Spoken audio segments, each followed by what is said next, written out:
The birth of light. The land of Palestine was immersed in darkness during the time of Prophet Jesus, Isa, full of oppression, ignorance, and prejudice. The rich scorned the poor, scholars were arrogant, and sinners were condemned without compassion. Amidst this, a child was born to Mary, a woman of purity, who would bring forth a light that would touch the hearts of all humanity. From an early age, Jesus was different. His eyes reflected peace, his words carried warmth, and his actions radiated kindness. As he grew, the signs of his divine mission became apparent. At the start of his ministry, his first message was clear. "Blessed are the poor in spirit, for theirs is the kingdom of heaven." These words struck deep into the hearts of all who heard them, marking the beginning of his journey to spread a message of love and unity. The healing of the leper. In a distant village, there lived a woman named Sarah, who had suffered from leprosy for years. She was cast out of society, deemed unclean by the people, and forced to live on the outskirts of the village. One day, hearing that Jesus was passing through, she dared to hope that he might heal her. As Jesus walked by, Sarah called out, but her voice was trembling.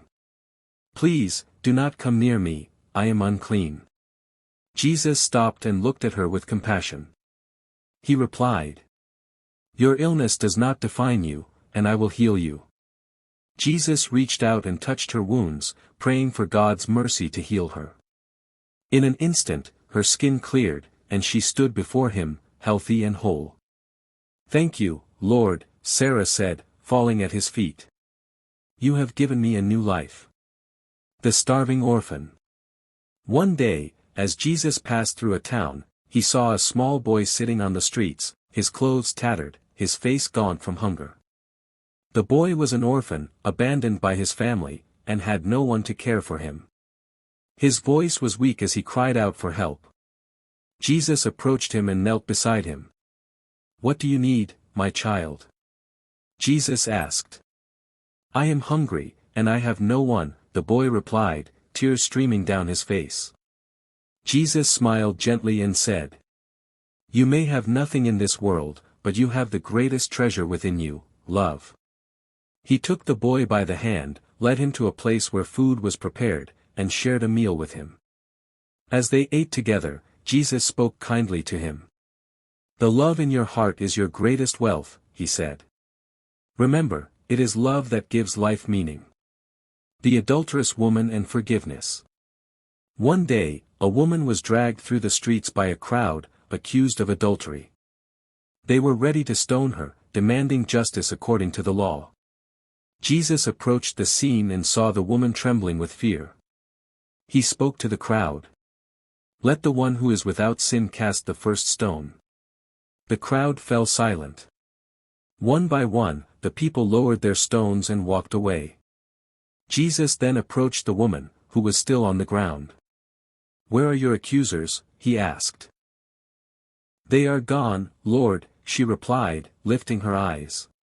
Jesus extended his hand to her and said, "Neither do I condemn you. Go and sin no more." The woman, touched by his mercy, left with a heart full of gratitude and a renewed sense of hope. The blind beggar and the gift of sight. As Jesus walked through the streets, he encountered a beggar who was blind from birth. The beggar was sitting on the side of the road, calling out for help. His voice echoed with sadness and hopelessness. Jesus stopped and approached him. "Do you wish to see?" he asked. "Yes, Lord," the beggar replied, "not just with my eyes, but with my heart. I want to see the world with love." Jesus gently touched his eyes and prayed for him. In that moment, the beggar's vision was restored. He looked around in awe, seeing the world for the first time. His heart was full of joy, and he praised God. "I can see, Lord. You have given me more than sight, you have given me the ability to see with love." The sick girl and her father's faith. In another town, a wealthy merchant's daughter fell gravely ill. The father, desperate and heartbroken, sent for Jesus. He said to him, "My daughter is dying. Please, if you can, save her." Jesus arrived at the merchant's house, where the girl lay pale and weak. Her father's face was filled with grief and worry. He placed his hands upon the girl and whispered a prayer. "Rise, child," he said. Instantly, the girl opened her eyes, her color returned, and she stood up, completely healed. Her father, filled with astonishment and gratitude, cried out, "Thank you, Lord. You have saved my daughter." Jesus smiled and said, "Your faith has healed her. Go in peace." The cross and the ultimate sacrifice. As time passed, Jesus faced increasing opposition from the authorities who saw his message as a threat to their power. Betrayed by one of his own disciples, he was arrested and sentenced to death by crucifixion.